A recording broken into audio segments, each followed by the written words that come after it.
Android Studio 6.1 创建 DICE 类别。所有的投子本质上作用是一样的，它们具有相同的资产，例如头面，且它们有相同的行为，比如它们都可以滚动。在 Kotlin 中，你可以创建一个投子的编程蓝图，上面写着投子有头面，可以滚动一个随机数。这个蓝图被称为一个类别。然后您可以从该类别创建实际的投子物件，称为物件实例。类别是类似于建筑师的蓝图计划，不是房子，而是如何建造房屋的说明。房子是根据蓝图创建的实际事物或物件实例。定义 DICE 类别。1. 创建 DICE 类别。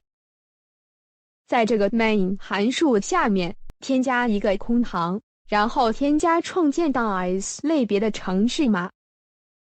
注意，类似于在 Kotlin 中使用 func 关键字创建一个新函数，使用 class 关键字创建一个新类别。按照惯例，类别名用大写驼峰式，也称为 Pascal casing 书写。例如 car、parking meter 和 customer record 都是有效的类别名称。2. 添加 size 变数。在 DICE 类别中，为您的投子将拥有的面数添加一个名为 size 的变数。真实的投子可以有多个头面、颜色或重量。在此任务中，您将注重处理头面数的资产，将头面数设置为6。创建 DICE 类别的实例。1. 创建 DICE 的物件实例。在 main 函数中，创建一个名为 myFirstDICE 的 val， 并将其初始化为 DICE 类别的实例。注意类别名称后面的括号，这表示您正在从该类别创建一个新的物件实例。现在你有了一个 myFirstDICE 物件，一个由蓝图制成的东西，您可以取得其资产。2. 添加一个 println 叙述。DICE 的唯一资产是它的头面，您可以使用点符号取得资产。因此，要取得 myFirstDICE 的 size 资产，它念作 myFirstDICE.size。在 myFirstDICE 的声明下面添加一个 println 语句来输出 myFirstDICE 的头面数。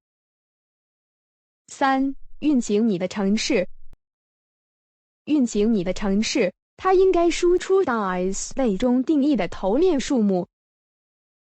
您现在有一个 DICE 类别和一个具有6个面的实际投子 myFirstDICE。制投子。1. 创建一个新的制投子函数。在 DICE 类别中 size 变数下方插入一个空行，然后创建一个新的制投子函数。在类别中定义的函数也称为方法。由于所有内容都可以滚动，因此您可以在 DICE 类别中为其添加一个函数，以 Kotlin 关键字方开头，后跟方法名称，后跟括号，后跟左右花括号。2. 创建一个 val random number。当你制出一个6面体时，它会产生一个1到6之间的随机数。在 role 方法内部创建一个 val random number， 为其分配一个1至6范围内的随机数。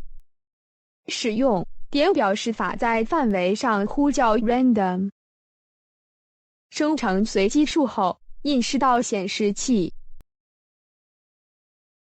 3. 掷出 my first dice。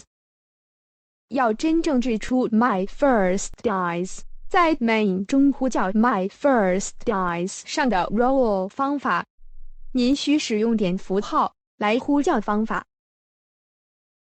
4. 运行你的程式码。运行您的程式码，您应该在头面数下方看到随机掷骰子的结果。多次运行您的程式码，注意头面数目保持不变，骰子滚动时发生了变化。